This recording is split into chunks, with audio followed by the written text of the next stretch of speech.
NOX is an action RPG that doesn't take itself super seriously, which is refreshing to say the least, even if I am talking about a 20-year-old game.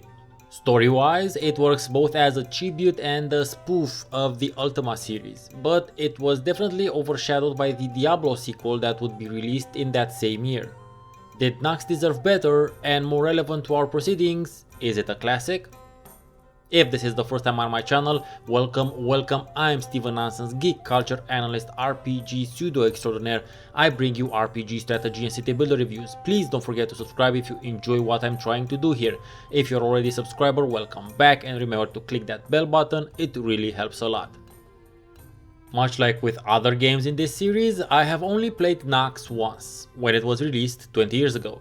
I remember the part of you being just a random dude from our world, teleported to a fantasy realm, but I had completely forgotten about the intro cutscene in which the villain says this. Donande tak, donande tek, hey rumentala sed. Damn. Lousy second-rate candle makers. Kill them all when I rule the world. What sort of half-baked operation do they think I'm running here? Now where was I? Yeah. Oh yeah. This tongue-in-cheek approach is continued throughout the game when it comes to characters, dialogue, in-world events, and the general overall vibe. The cutscenes don't look super great now, but this was made in 1999, so for that period, it wasn't that bad, to be honest. Hun? You want bacon? You know I do! Oh, I have to talk about the cursor effect in the menu. Just look at this. This is simply great. Why don't we see this more often in fantasy themed games? Because most things nowadays are a serious, dire, dark, grim-dark reflection of our current day reality. Sure, thinking back to 1999, the world was considerably less on the brink of several parallel global scale catastrophes, so the less serious approach makes more sense, but I would argue this is the type of shit we need more of nowadays. Anywho. The in-game graphics look good, they are nice and colorful, the sprites have a lot of details, and the ability to interact, or at least push, most things in the world makes for several tens of minutes of fun and the occasional bit of frustration. For instance, this room from the beginning of the game was filled with breakable barrels and boxes, I'm pretty sure just for the player to enjoy seeing the smashing animations happen. And I did. The world in general is very detailed, with the floors in buildings being especially interesting, or maybe I'm the only one interested in how the floors of buildings look, not sure about that one. Character portraits are of some super high quality and very much in the style of those from Baldur's Gate. They kinda clash to a certain degree with the cutscene and in-game graphics, but I guess that could be said about most games from the era. Doesn't really do anything. You just watch it. See, here's where you plug it in, and this knob changes the channels. I think it's broken. Intoxicating. The field of view is quite interesting as well, for the very literal approach to how it is illustrated. When something is out of view, it's simply black, and this changes in accordance to where your character is facing. A highly realistic approach, might I add, which can make for some dizzying sights now and again, but you get used to it quite quickly. Also, it gives you a good idea of where potential entryways are located. Movement itself is kinda weird and takes a bit of getting used to. Maintaining your right click pressed will move your character into whichever direction the cursor is showing. The left click is your basic attack, and spells and abilities are mapped to keys. Interesting to note how the spells and abilities will be used in the direction your character is facing at the moment of them triggering, which means that you will generally have to be facing your enemies in order to affect them. While that makes sense, it's also something that takes some time getting used to, seeing how the spells and abilities work in conjunction with the wacky movement. Which I also have to mention is super quick and only a very tiny bit slippery, as in there is a bit of inertia to your character's movements and you have to take this into consideration when planning to stop or turning quickly. On the other hand, this swiftness of movement allows you to avoid a lot of incoming ranged and melee damage by simply moving out of the way. It also makes for some funny Benny Hill type moments.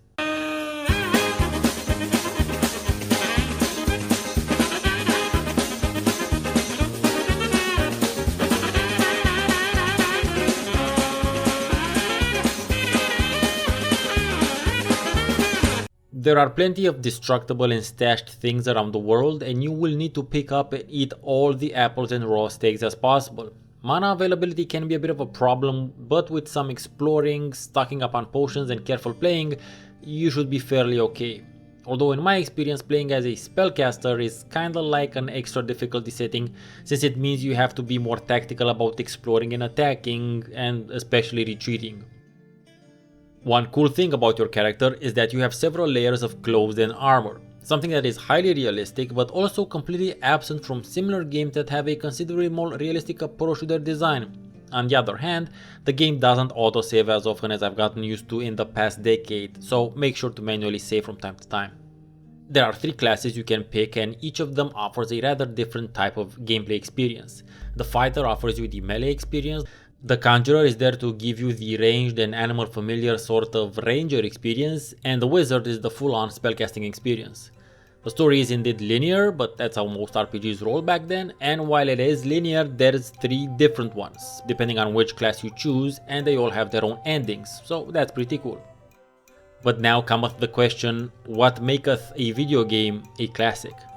Some would say it's subjective, some would say it depends, and there is definitely something to be said about subjective classics, which is something I talk about in this series as well. But in order for a game to be an objective classic, it has to be considered to be good, over a period of time, has to be remembered as such, and also it has to stand up to current day scrutiny. And I also consider that 10 years is the minimum period required for such a hindsight-based judgment to take place. In this case, it's been 20, so we're cool. I strongly remember playing NOX initially. It was during either 9th or 10th grade winter holiday, and during that time my computer wasn't super capable, so I used to turn off all game related sounds and listen to music on my cassette deck. And I can even remember what I was listening to during these NOX sessions because it was a very particular album from a spoof band of the time. But this isn't a GTA 2 situation in which the context around the game is what I remember fondly. The game is still very enjoyable nowadays, even if it takes some time to get used to it. I am not very much into action RPGs anymore though, but that's not really relevant in this situation. It was the first game I remember featuring customizable spells, which is something I wouldn't see till Tyranny and Mages of Mistralia. I'm sure there have been others, but I am talking about this from my own perspective. NOX was well received when it came out, but I think it got the moniker of being a Diablo clone or wannabe.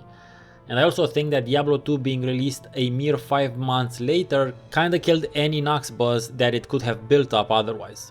Because not a lot of people actually remember the game unless you remind them about it. So even if it was innovative, good and appreciated when it released and works fairly well for modern sensibilities, the fact that it's almost never talked about means that it cannot be an objective classic, according to my requirements. It's definitely a subjective classic. But what do you think? I'm curious to know if you've ever heard of NOX and if you've played it or consider playing it now. Let me know in the comments. Oh, by the way, it is a tiny bit tricky to get the GOG version to work on Windows 10. In case you're inspired to pick up NOX after this video, I'll describe how to do it in a pinned comment. Thank you very much for watching. Feel free to explore the rest of my Is It a Classic series. I've been Steven Nonsense, and see you next time.